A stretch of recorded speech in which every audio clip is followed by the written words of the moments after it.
చెప్పారని రకరకాలుగా ఎలాంటి ఆధారం లేకుండా ఇష్టానుసారం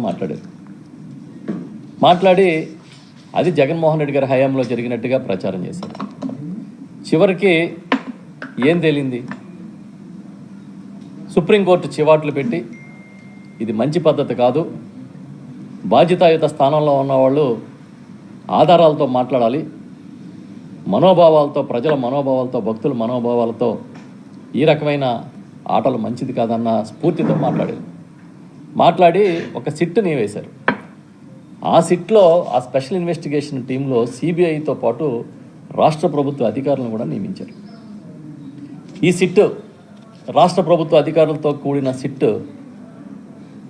పెద్ద ఎత్తున పరిశోధన చేసి దానిలో భాగంగా చంద్రబాబు నాయుడు గారు నియమించిన టీటీడీ అధికారులు, ఈవోలతో సహా వారందరి వాంగ్మూలాలు కూడా రికార్డు చేసి